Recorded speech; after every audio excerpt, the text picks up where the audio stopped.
如果我哋離遠睇，今日女性嘅地位好似進步得好明顯，但原來睇返數據，就以美國為例啊，雖然女性佔咗總勞動力差唔多一半，但係真正做到管理層嘅比例只有15.7%，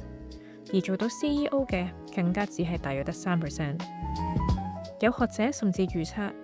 如果以依家女性喺董事會嘅比例增加個速度冇變到嘅話呢，我哋要等到2095年先至可以實現真正嘅平權。聽到呢度，你可能會問，點解會咁嘅呢？今日想同大家分享呢本書《The Next Generation of Women Leaders》，作者 Selena Rasponi 講得好重。佢覺得呢啲差距絕對唔係因為女性能力不足，而係因為社會嘅偏見、唔平等嘅對待，仲有好多時我哋喺嘗試之前，就已經喺心入面勸自己放棄嘅一啲冇聲嘅內在習慣。呢本書最好嘅地方係佢一啲都唔轉彎抹角，直接俾咗套好實用嘅策略我哋。講到要掌控事業，作者提出嘅第一步，其實唔係叫你即刻去揾大公司，而係先為自己嘅工作創造目標同埋意義。唔知你有冇試過，有段時間覺得返工好似將嚿石推上山咁樣，進步得好辛苦。好多時職業生涯停滯不前，唔係因為我哋冇才華，而係因為份工作已經點燃唔到你嘅熱情。作者提醒我哋，熱情唔係揾到一次就成世唔變嘅嘢，佢係會隨住生活改變而轉移嘅。所以最聰明嘅策略其實係保持開放，間唔中踏入一啲陌生嘅領域。當你對工作有熱情，你自然會對商業環境保持敏銳，去諗團隊嘅目標同埋限制，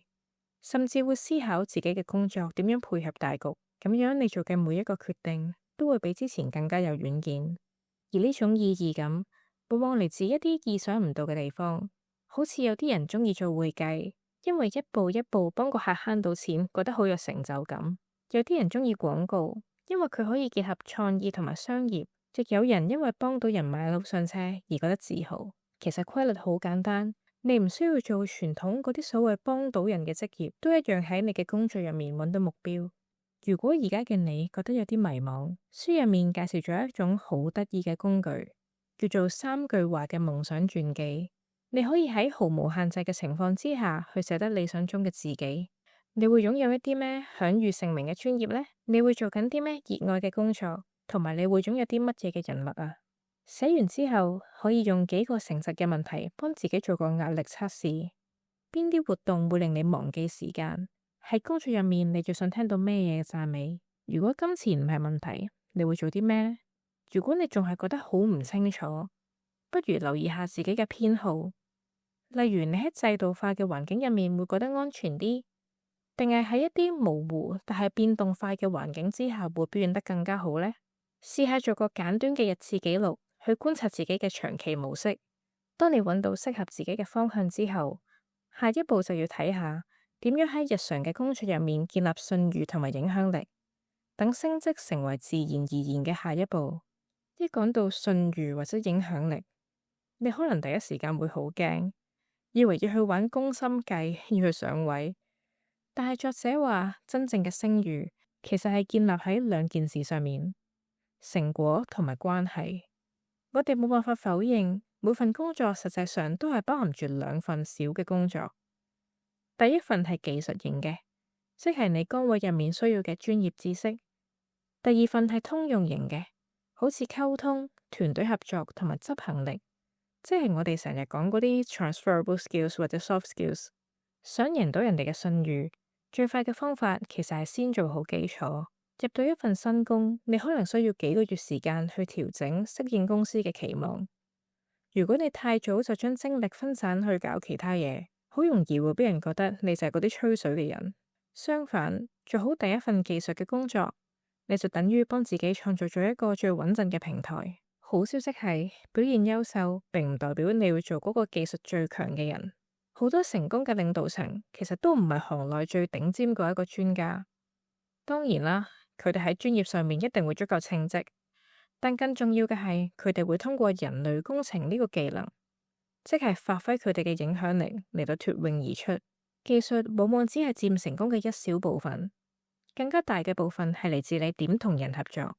當你越爬越上，關係就會開始變得比個人成果更加重要。一個領導者嘅成果，通常係通過保持團隊投入、處理衝突，同埋令員工感受到佢係俾人支持緊而去做到嘅。書入面教咗一個好易做嘅小技巧，喺未來2個星期，試下將你嘅工作記錄分開做2欄，一欄寫你交出嚟嘅技術成果，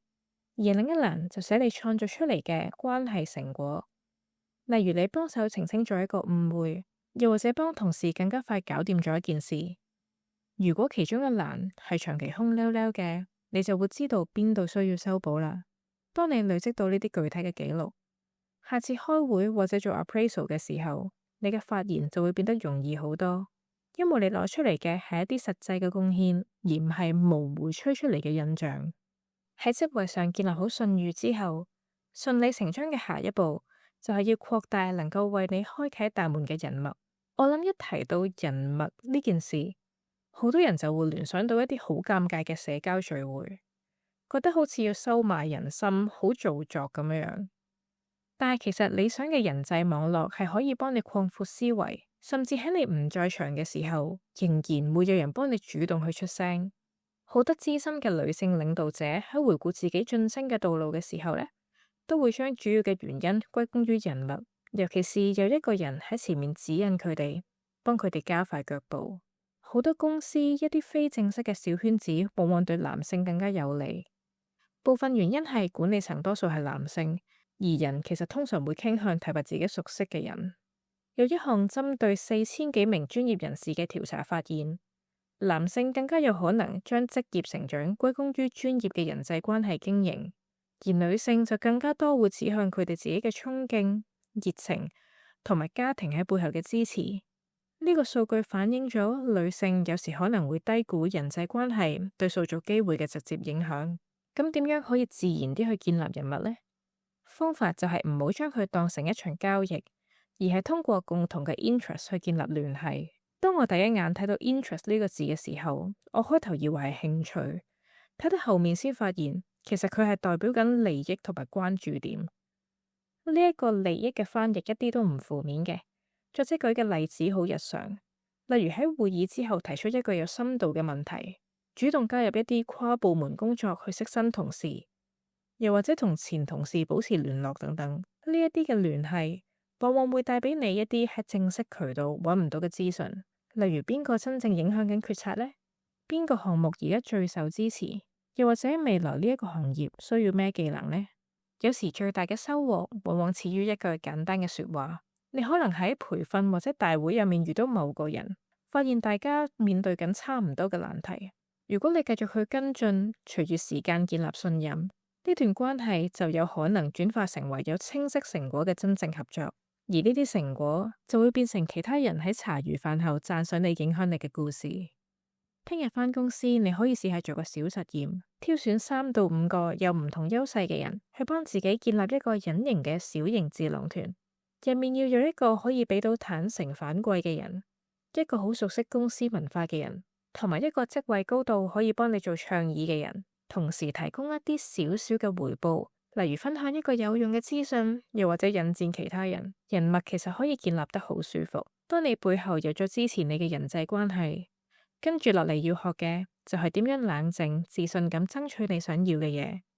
亦即係談判。好多好叻嘅人成日會假設，只要我足夠努力，老細自然會加我人工、升我職，我就會有更加大嘅影響力。咁有時的確係做得到嘅，但係現實更加多時候能夠脫穎而出嘅，往往係嗰啲識得令自己做嘅嘢俾人睇到，令自己嘅價值俾人肯定，並且主動去要求資源嘅人。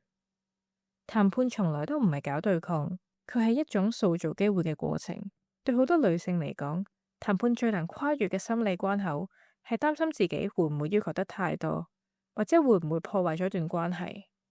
呢啲擔憂好正常嘅，但係換個角度諗，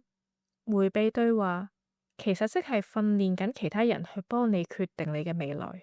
隨住時間嘅推移，呢種沉默更加會產生可怕嘅複利效應。你每一次未經討論就接受嘅升職加人工，都會成為你下一次跳槽或者談判嘅起點，咁即係話你早期嘅退讓，其實會直接影響你成個職業生涯嘅發展。但係只要你將談判視為幫自己發聲，而唔係製造衝突，佢反而係保護你長期成長嘅工具。當你坐上一張談判台，背後一定要有籌碼。籌碼可以係你交出過嘅成果，你幫公司解決過嘅問題，你留住嘅一個大客，又或者一啲好難取代嘅知識。喺你提出要求之前，首先將呢啲貢獻同公司未來嘅發展方向連埋一齊。書入面講咗一個好有趣嘅技能，就係將你做過嘅工作翻譯成為能夠展現長遠影響力嘅語言。喺談判嘅過程入面，如果發現對方開始遲疑，千祈唔好自己先退一步。你可以換個做法，主動問對方有啲咩因素可以令呢個提議變得可行。另外，可以注意下自己嘅節奏，唔需要急住去填補每一個空隙。留白同埋停頓往往會推動對方更加仔細、更加認真咁思考你嘅說話。記住，談判係為咗解決問題，而唔係想打贏一場仗。如果到最後你點都要做出妥協嘅話，可以試下用交換嚟到代替讓步。喺你提出任何重要嘅要求之前，可以試下做呢一個準備嘅功夫，寫低一份簡短嘅計劃，列出你嘅最理想結果、最低可以接受嘅結果，同埋如果 Plan A 唔得嘅時候，你願意接受嘅兩個替代方案。諗定相應嘅證據，甚至喺屋企排定一次開場白，咁樣會令你聽落非常清楚自己做緊啲乜嘢，而唔係充滿猶豫。去到呢度，我哋一齊睇下一個大家返工都避無可避，甚至有啲抗拒嘅話題，就係辦公室政治。實情係大多數職場喺件事應該點樣運作，同埋決策實際上點樣發生之間，係存在住一段差距。政治唔等於你要害人或者操縱。喺作者眼中，政治係你點樣去解讀一間公司嘅決策偏好同埋權力系統，並且喺呢個架構入面工作，同時又唔會迷失自我。咁樣意味住你要清楚知道自己可以控制啲咩，幾時可以推進，邊個有機會反對，同埋你有機會需要邊個去做你嘅盟友。當你有咗呢種職場自覺，你就唔需要再嘥精神喺度估估下，而係可以有目的咁去推動自己嘅諗法。要做到呢件事，我哋可以先由觀察公司嘅文化開始，觀察下大家平時點溝通，個會係點樣運作，公司口頭上話過重視啲咩，然後將呢啲表面嘅聲明同現實對比一下，睇下有冇言行不一致嘅地方。跟住你可以試下勾勒一張影響力地圖。title 固然重要，但係真正將唔同團隊連接埋一齊，喺底層傳達核心資訊嗰個人同樣咁重要。試下從公司唔同嘅角度收集觀點，盡量避免太早同單一個派系行得太近，因為你絕對唔想喺自己都未了解全貌之前，就已經俾人貼咗你係邊個嘅人嘅標籤。當然，最重要嘅原則係保持中立同埋專業，對事不對人，盡量遠離辦公室嘅是非。當工作出現衝突嘅時候，用事實去講說話，而唔係用情緒或者暗示。你講嘅說話越透明，越有事實根據，人哋就越少空間去誤解你。書入面示範咗一個好簡單嘅權力分佈表，將職場嘅人分為3類：決策者、關鍵影響者同埋真正執行工作嘅人。針對呢3類人，你可以揀一個今個禮拜可以做嘅建立關係小行動。例如，當你想 pitch 一個諗法之前，首先去打聽某一個關鍵影響者平時習慣嘅溝通風格係點樣。Selena 喺書嘅結尾想提醒所有嘅女性，當我哋停止對職場抱住虛無縹緲嘅幻想，並且開始學會用呢啲實際嘅職場策略嘅時候，我哋會更加容易預見到自己嘅未來發展。呢啲技能唔係要你變成另一個人，而係幫你俾人睇到，俾人聽到，並且因為你已經帶嚟嘅價值，獲得你相應嘅回報。而當你跨出呢一步，我相信嗰個會係一個充滿活力嘅全新起點。今日介紹嘅書係《The Next Generation of Women Leaders》，作者係 Selena Razvani， 出版社係 Prager Publishing， 喺2009年出版。如果今日講嘅內容能夠幫你發個好夢，可以 follow 我啊！我哋下個星夜再見，早唞。